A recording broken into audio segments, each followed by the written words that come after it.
Yahobu, Bapak Ibu Pendeta, Sinenge, Majelis dan warga Gereja Amin, ini adalah channel YouTube Sinode Gereja Amin.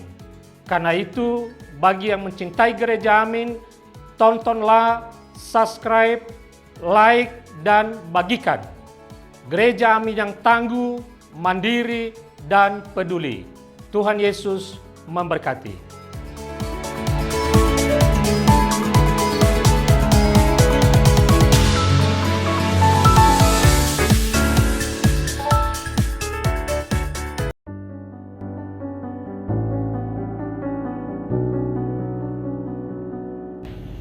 Hai guys, senang dapat kembali menjumpai kalian di dalam acara Youth for Christ bersama dengan saya Pendeta Nike Kusumawati dari GKI Ciamis.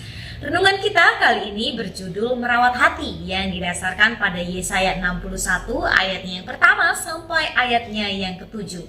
Namun sebelumnya mari kita bersama-sama bersatu di dalam doa. Ya Allah kami yang baik, sungguh kami bersyukur Tuhan untuk segala berkat penyertaan yang selalu Tuhan berikan kepada kami, untuk kasih karunia yang selalu Tuhan curahkan bagi kami.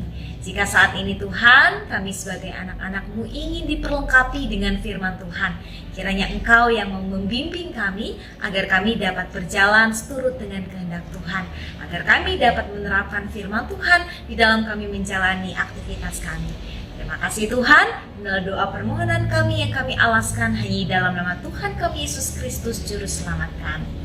Amin. Guys, yang menjadi pusat refleksi kita hari ini adalah Yesaya 61 secara khusus ayatnya yang pertama yang berbunyi demikian. Ia telah mengutus aku untuk menyampaikan kabar baik kepada orang-orang sengsara dan merawat orang-orang yang remuk hati. Guys, pernahkah kita mengalami luka yang membuat bagian tubuh kita berdarah? Sebuah luka yang cukup besar tentu tidak bisa disembuhkan dalam waktu yang singkat. Luka membutuhkan waktu untuk mengering hingga pada akhirnya bisa sembuh seperti sedia kala.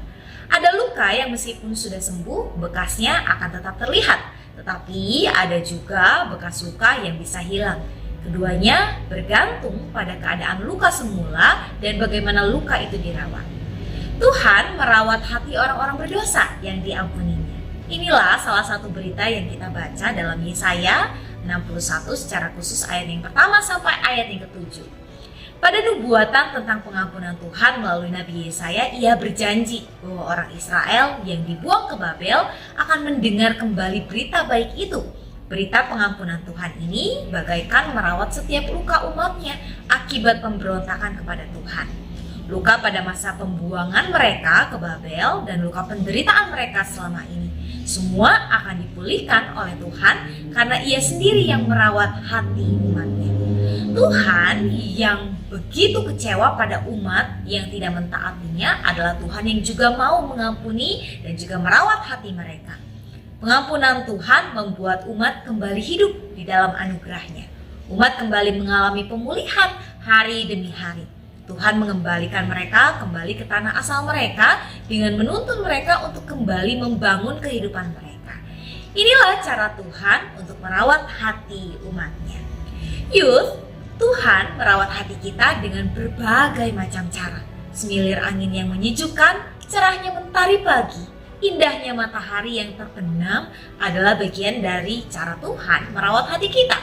Mari alami dan rasakan caranya yang indah merawat hati kita.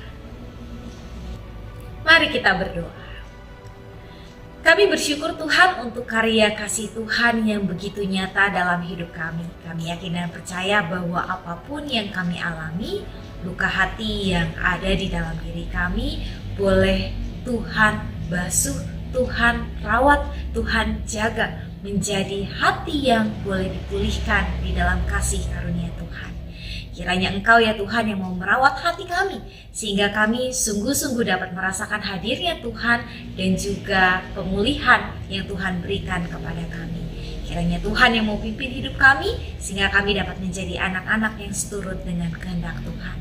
Inilah Tuhan doa permohonan kami yang kami alaskan hanya dalam nama Tuhan kami Yesus Kristus, Sang Pemulih hidup kami. Amin. Demikianlah rekan-rekan renungan kita hari ini. Jangan lupa untuk subscribe, like, dan juga bagikan kepada yang lain. Tuhan memberkati kita semua.